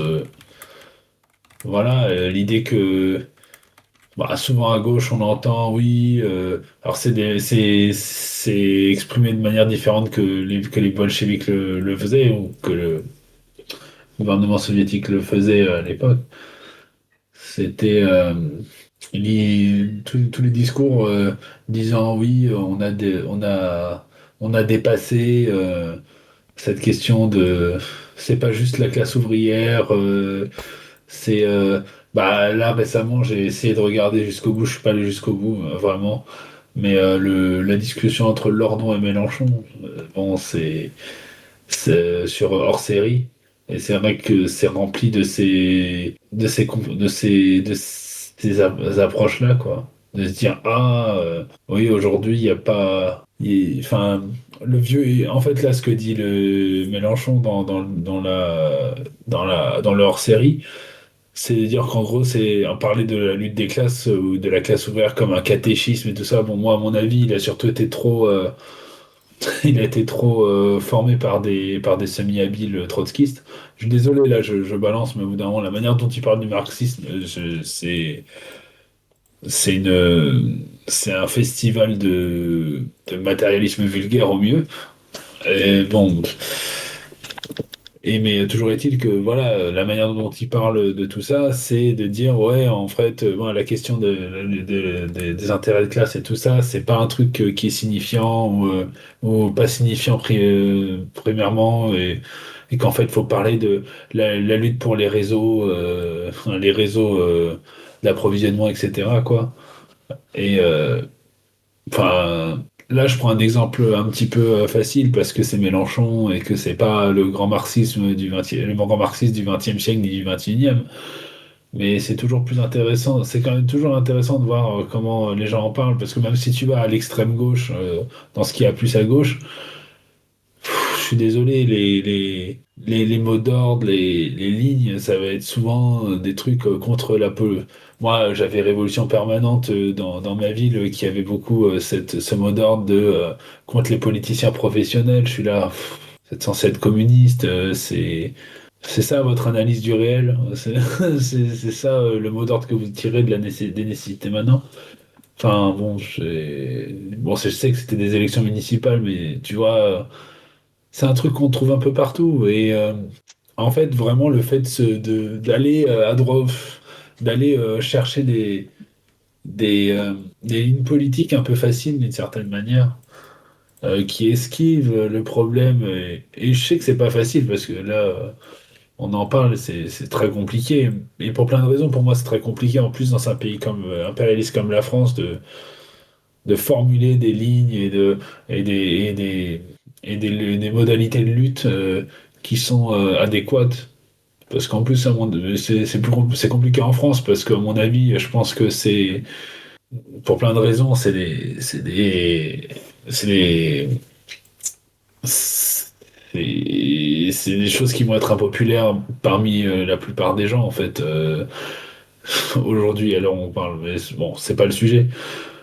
Mais vraiment, mon propos, c'est que vraiment, on voit vraiment dans toute la gauche, l'extrême gauche française, toutes ces, je vais dire, ces déviations entre guillemets, mais plus, enfin, de ces visions un peu subjectivistes de faut faire ci, faut faire ça, et qui descendent pas d'une analyse concrète, mais plus genre, il y a une envie quelque part que ça soit vrai, donc on va aller vers là, et c'est assez fou de se dire qu'en fait c'est un peu dédouant hein, ce que je dis, mais que tous les mouvements révolutionnaires ou d'extrême gauche, en fait, à un moment ou à un autre, ils fondent là-dedans, quoi. Ils fondent dans cette idée que, ouais, bon, enfin, ce qu'on appelle l'opportunisme, hein, c'est-à-dire, oui, bah, c'est bon, faut faire ça, même si, oui, mais sur quelle analyse ça se fonde, et ça, non, sur l'analyse que ça m'arrange bien sur le moment, d'une certaine manière. Et des fois, c'est fatigant. Là, je fais un peu une digression, mais c'est fatigant de se dire, bah, en fait, enfin, j'ai l'impression que ne pas être opportuniste, c'est en permanence être à contre-courant, même dans des petits trucs, dans des petits groupuscules, dans tout ça, de toujours se battre, de montrer que, ah, bah, non, en fait, on n'y est pas, non, on n'y est pas, non, ça va nulle part, non, ça, c'est de la merde. Et c'est ultra fatigant, ça demande énormément de caractère déjà, voilà, et de travail intellectuel et pratique, enfin, constant. Et c'est et d'une certaine manière, tu vois, je me dis, c'est un truc qui est reflété hein, quand on voit. Désolé si j'ai l'impression de, je parle pas du coq-à-l'âne, mais je pourrais donner l'impression de le faire là. Mais enfin, c'est un truc qui est reflété dans l'histoire du parti, enfin, du mouvement bolchevique, enfin, et du POSDR avant et enfin, de Lénine quoi. De tout ce qu'il a mené comme combat, quand on voit comment, en fait, c'est exactement ce qu'il a fait, c'est qu'à chaque fois qu'il s'est organisé, son truc, c'était en permanence de dire, enfin, il avait des camarades autour de lui, il, il disait des trucs et lui il disait en gros, non, c'est pas ça, non, c'est de la merde, non, c'est de la merde. Et ça, dès la fin du 19e, il est, hein, non, faut pas faire ça, non, faut pas faire ça. Et tu dis, des fois, j'imagine Lénine en 1922, 1923, plus en 1923, en mode, il a plus aucune énergie, il va bientôt crever. Et il voit bah, tout ce qu'il a construit, tout le parti bolchevique. Il a réussi à passer les obstacles et tout ça avec beaucoup d'intelligence, etc. Mais il voit les gens il voit les gens qui disent, je suis désolé, je vais le dire un petit peu vulgairement, mais qui disent que de la merde ou qui vont dans des directions où il voit bien que personne ne sait très bien en fait. N'a une perception un petit peu, n'a des perceptions correctes des nécessités et de ce que c'est de construire, on va dire, de construire le socialisme et d'avancer, d'avoir une perception des nécessités de chaque moment. C'est toi qui m'avais dit une fois, Lénine, sa force, c'était de trouver en permanence les bons mots d'ordre et les bonnes actions dans les bons temps, en permanence, et de bien analyser en permanence la situation. Mais c'est ça que fait en réalité un leader, en réalité un leader révolutionnaire. Et le problème, c'est qu'après la mort de Lénine, ça a été, il n'y en avait pas de gens, de personnes capables de faire ça au bon niveau. Et c'est pareil. En réalité, je pense que ce genre de personne est rare. Et, et c'est, ouais, c'est aussi, enfin, c'est déprimant un peu. En plus, ça demande une force mentale de l'aide, même parce que bah, je sais pas, des fois c'est juste plus confortable, je pense, de se dire bah, autant aller vers le chemin le plus facile, le plus évident, même si en réalité on sait en fond de nous que ça va pas changer grand-chose, quoi. Et, euh, et que juste parce que les nécessités, bah, elles sont impopulaires et elles sont difficiles, enfin, on n'en verra peut-être pas les résultats de notre vivant. Enfin, bref, ça fait un peu doux d'en parler comme ça, mais la question, comment? Je pense que c'est quand même important d'en être conscient parce que moi, la question du rapport Khrouchtchev, justement, c'est là, on a fait tout le descriptif. C'est tellement une exemplification de tout ça, du fait d'être dans l'analyse subjective, Alors évidemment, ça répond à des nécessités aussi de réel politique, etc. Euh, on va pas forcément le temps d'en parler dans le détail, mais c'est, ouais, c'est tragique. In fine, c'est tragique, quoi. In fine, c'est tragique parce que on sait pas trop, ouais, on sait pas trop. On va dans une erreur, on donne les armes pour son ennemi, et in fine, bah, l'ennemi, il a juste à se baisser. Enfin, Khrouchtchev, comme tu l'as dit, même si évidemment il y a eu enfin, ça a été pas si facile que ça, parce que Staline c'était un peu la figure, quoi, et que s'opposer, il y a quand même s'il n'y avait pas eu beaucoup de révoltes contre la déstalinisation, mine de rien, ça n'a pas été simple quand même comme deuil à faire pour beaucoup. Euh, euh, Bah voilà, enfin, ça a juste mené l'Union soviétique à une- dans une voie complètement capitaliste, une libéralisation, comme je disais, hein, l'agriculture et plein d'autres choses. Et aujourd'hui, bon, ça a mené jusqu'à la liquidation qu'on connaît, quoi. Et c'est et ça parce que parce que il y avait pas normalement il y avait pas la ligne et la capacité et la compréhension et l'analyse correcte de base. Et moi c'est ce que je veux dire un petit peu aux militants, aux gens qui veulent être communistes et enfin qui veulent être communistes, qui veulent être révolutionnaires, ouais, si, qui veulent être communistes, qui veulent comprendre le monde sur une approche marxiste. Vraiment, si vous êtes sérieux, et moi je me prends pas pour un énorme marxiste, tout ça, mais ça est un truc dont je suis certain, c'est que si vous voulez être sérieux, refusez les explications simples, refusez les voies simples, refusez. Alors faut pas dire non à tout bêtement comme un enfant de 5 ans. Mais ce que je veux dire, c'est sachez reconnaître, analyser et questionner les évidences, y compris quand elles viennent de l'extrême gauche des communistes, de communistes ou de tous les marxistes-léninistes que vous connaissez ou tous les maoïstes que vous connaissez. Et, euh, revenez à la théorie et comprenez, mais en fait, non, ça colle pas ou tout ça. Et soyez prêts à être chiant avec. Je le dis un petit peu provoquant, soyez correct, vous voyez, d'un point de vue avec vos camarades, mais dans le débat, soyez prêts à être. Enfin, je sais que c'est pas facile parce que tout le monde a une personnalité compliquée, mais soyez prêts à être fatigant, à être considéré comme fatigant avec qui parler dès qu'on parle de,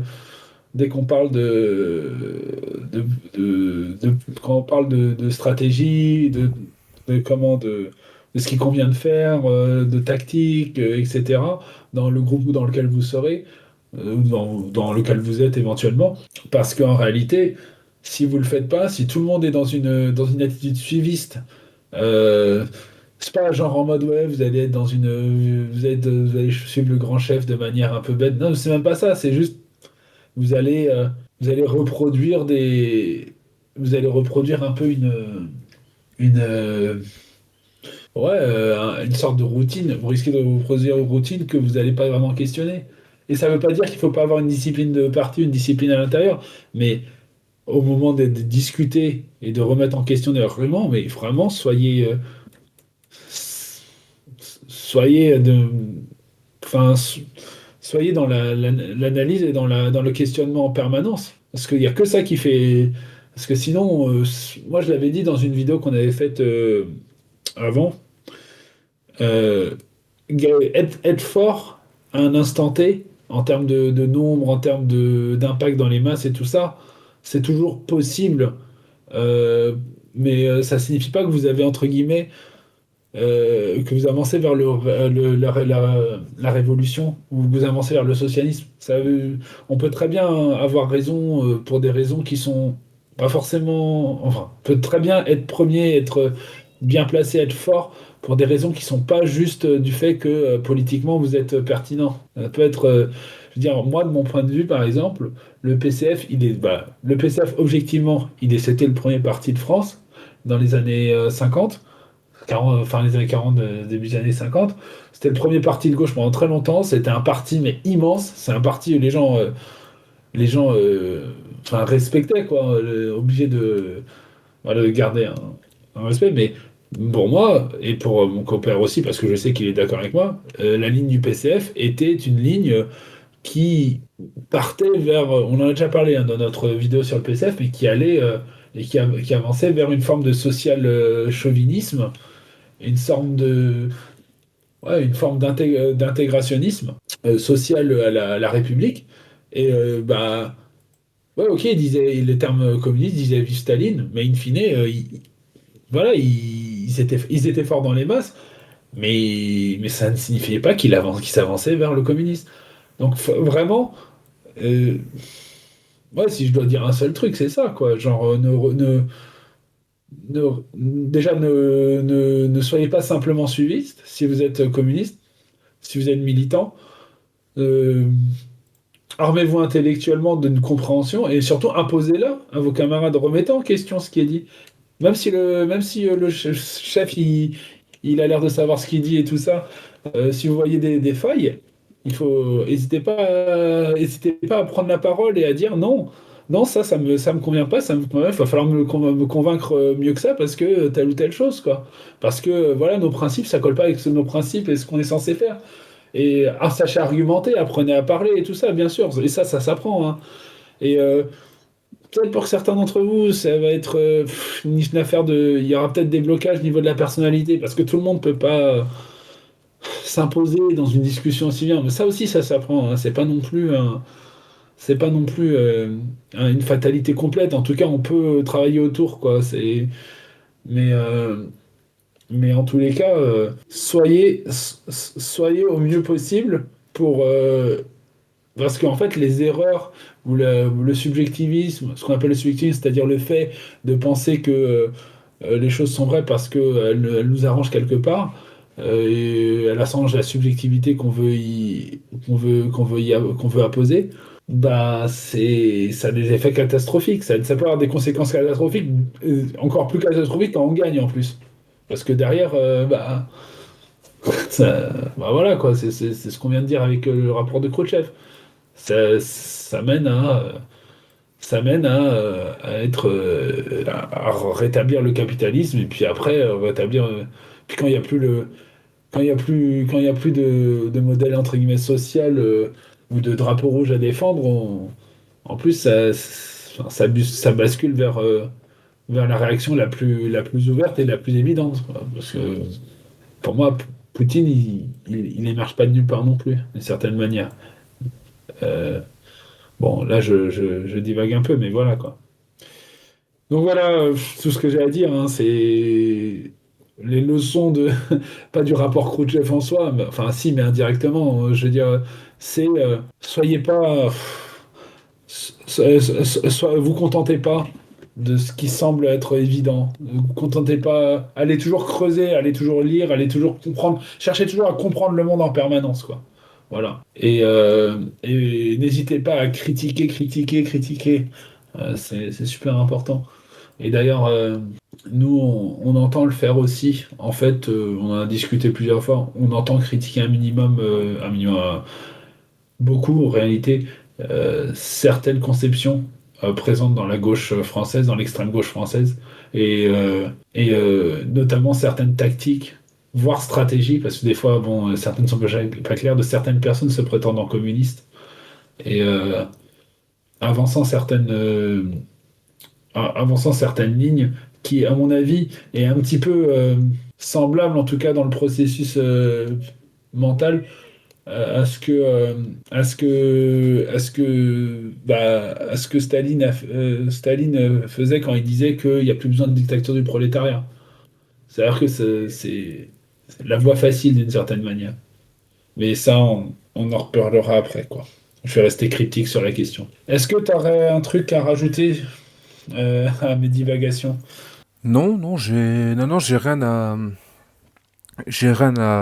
ajouter. C'est bien que, en fait, on utilise en fait, le support de la question du rapport Khrouchtchev, ou en tout cas, permettre de discuter plus en avant de questions idéologiques et politiques importantes pour nous aujourd'hui, parce que ça a encore des ramifications, comme dit, 70 ans plus tard, et pas simplement sur des questions, simplement sur des questions d'ordre historique, etc., mais comme tu l'as bien dit, sur des questions d'ordre politique euh, et, euh, et idéologique, ouais, et le fait que, en fait, des Khrouchtchev, il y en a eu, il y en aura encore, dans le sens où c'est des gens qui essaieront toujours de vendre de vendre de la camelote en disant que les choses sont faciles, ou que on peut passer par telle ou telle chose, ou voilà, il faut faire avec l'état du monde, ce genre de choses. C'est pour ça, quand je parlais un peu des théories de Khrouchtchev, qui viennent elles-mêmes des théories de Varga, qui vont donner après l'eurocommunisme, genre de choses chez nous, même sa variante boccariste sur le capitalisme monopoliste d'État. C'est, comme tu l'as dit, c'est toujours des bifurcations en fait. Il y a, il y a les nécessités révolutionnaires, mais il y a possibilité, tu vois, de pouvoir hijack ça et de passer, tu vois, un peu en soum-soum, en se disant, ah voilà, on a peut-être trouvé une position qui permette d'éviter trop de problèmes, trop de machins, trop de complexité, et, euh, et je trouve ça intéressant parce que, et d'ailleurs, ça me fait penser, on parlait du fait que là, Khrouchtchev et tout disait, oui, là, il faut en finir avec enfin, la dictature du prolétariat, maintenant c'est l'état du peuple tout entier, du parti tout entier. Ça me fait penser à, ça me fait penser à Mélenchon qui a dit plusieurs fois, ah, mais regardez, Léon Blum, il était pour la dictature du prolétariat au congrès de Tours, tu vois. Pour dire oui, vous avez vu, on n'exclut aucun moyen de prendre le pouvoir et tout machin, mais et du coup, ça me fait beaucoup rire quand on sait la manière dont Bloom défendait la dictature du prolétariat, ou la manière dont il défendait le mot d'ordre de la dictature du prolétariat en 1920, en disant ce sera surtout pas comme en Russie. Hein. Voilà, ce sera certainement pas comme ça. Tu vois. Donc on se demande bien ce que ça peut être, si ça ne peut être que la même variante que Kautsky et tous les autres renégats de la deuxième internationale qui ont vaguement défendu encore le mot d'ordre, le prolétariat sans jamais l'appliquer nulle part. Et comme dit, on est toujours là-dedans.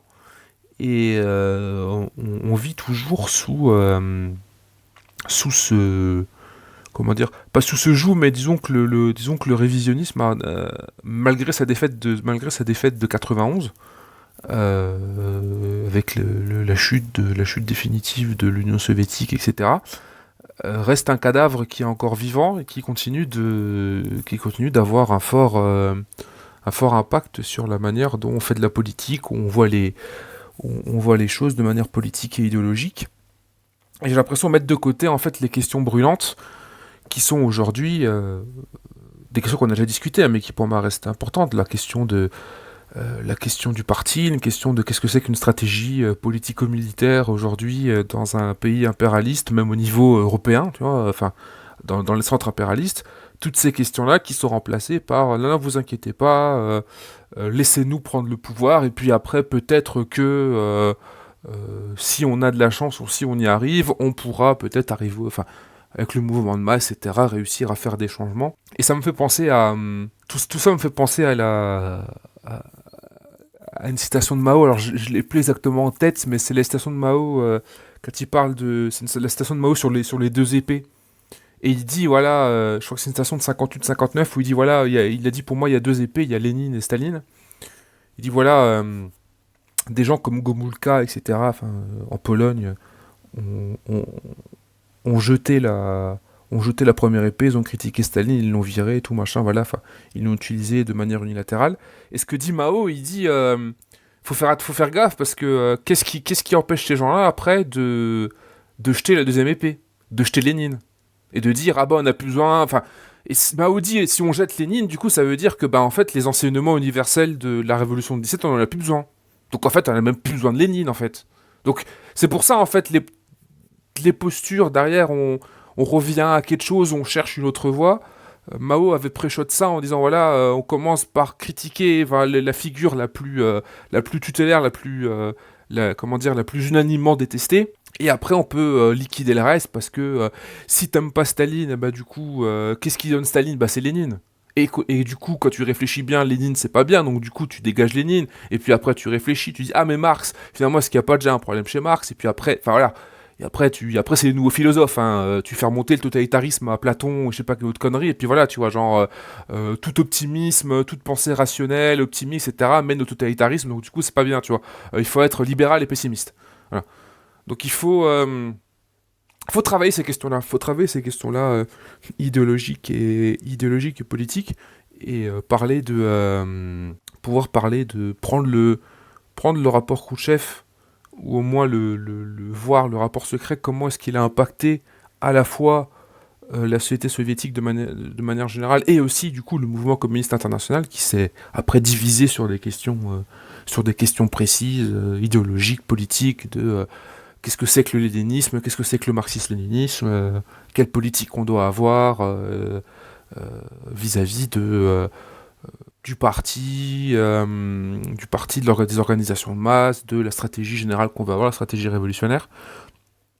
Et c'est important parce que ça joue encore un rôle très prégnant dans les discussions qu'on peut avoir, même si c'est pas forcément quelque chose qu'on mettrait en avant, parce que c'est pas le premier truc qu'on met en avant, mais le fait que la grande source aujourd'hui du révisionnisme et des formes modernes de révisionnisme et d'économisme. Moi, je pars du principe, par exemple, que le friotisme n'est qu'une énième, comment dire, chiure de ça, quoi. Enfin, de ce révisionnisme, des théories de Vargas sur le capitalisme monopoliste d'État, qui sont déjà les thèses de Bukharin. Enfin, je veux dire, voilà, je veux dire, tout ça vient pas de n'importe où. Il y a une continuité idéologique qui se fait depuis pas mal de temps, et donc le friotisme, le Boccari, etc., le capitalisme monopoliste d'État sont toujours des théories qui aujourd'hui sont mises en avant pour expliquer que là il faut empêcher que la bourgeoisie et les monopoles prennent l'État, du coup il faut qu'on prenne l'État avant les monopoles, comme ça si on contrôle l'État, du coup on pourra mettre en avant la planification, etc., etc. Et c'est des voies de garage dans le sens où ça brouille un peu les perspectives idéologiques qui sont les nôtres et qu'on doit impérativement mettre en avant et combattre les idées erronées et remettre en avant le fait que si on veut la révolution, pour parler sérieusement, si on veut la révolution, si on veut le communisme, on pourra y atteindre que par des moyens révolutionnaires. Penser qu'on peut y atteindre par d'autres moyens, en se disant non, on va éviter, etc., etc., à mon avis, c'est se leurrer. Ça peut partir de bonnes intentions. Moi, je peux très bien comprendre que tu es des gens qui considèrent que c'est vrai que l'idée même de révolution, c'est violent, etc., ça peut entraîner affrontement, mort, etc. Enfin, c'est pas une idée, on joue pas, c'est pas un truc, on joue pas à Call of Duty, quoi. On n'est pas en train de... c'est pas un wargame, c'est pas un truc, voilà. Mais il faut arriver à jouer contre ça. Le pire moi je pense que le pire qui existe enfin, comment dire, je veux pas dire ça comme ça, pas le pire qui pourrait exister, mais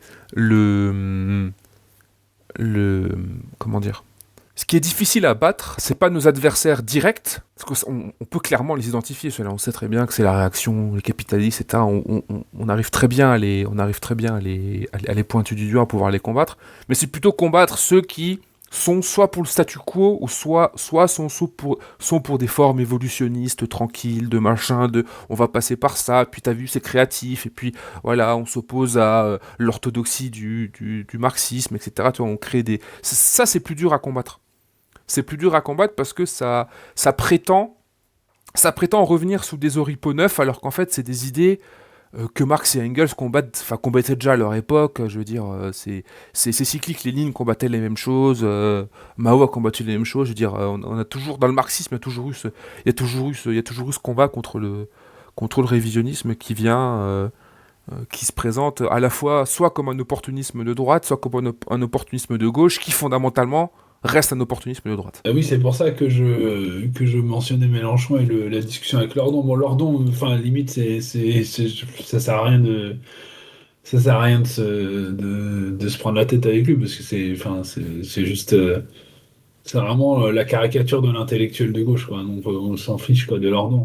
Mais ce qui est plus inquiétant, c'est qu'un mec comme Mélenchon, quand je dis inquiétant, c'est une façon de parler, mais qu'un mec comme Mélenchon, qui a quand même une formation marxiste, quoi qu'on en dise, arrive à sortir que, en gros, le marxisme était un catéchisme et que c'était, enfin. Alors après, ça dit sans doute beaucoup sur la formation marxiste enfin, sur le marxisme en France et sur le niveau de compréhension qu'il y avait dans les organisations marxistes de son époque. Mais ouais, en termes de, putain, quand on l'entend parler, disant ouais, aujourd'hui, il y a un nouveau, ce qui dit beaucoup parce que je l'écoute beaucoup aussi, parce que c'est quand même le premier mec de gauche en France quand même. C'est ce qui, enfin, en termes d'opportunisme de gauche, bah pour le coup de gauche, qui est un opportunisme de droite, mais de gauche, bah, Mélenchon il est quand même assez fort là-dessus, parce que, enfin fort dans le sens où ça revient beaucoup chez lui, genre, il y a un nouvel acteur, le peuple, bon d'accord, c'est quoi le peuple? Genre, c'est la question des femmes, ok, qui a été reposée et qui s'est mise en avant récemment. Enfin, il dit des choses comme ça, comme si ces questions-là n'ont jamais été posées par les marxistes. Les marxistes, c'était juste des. Bah, pour le coup, là, je mets un petit point à la pas du team. Je dis, ils avaient raison de dire, bah,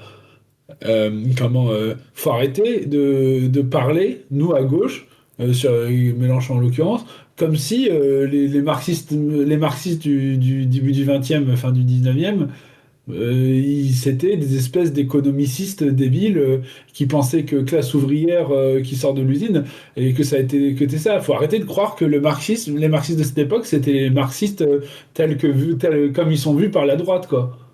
C'est pas vrai, ça a jamais été ça.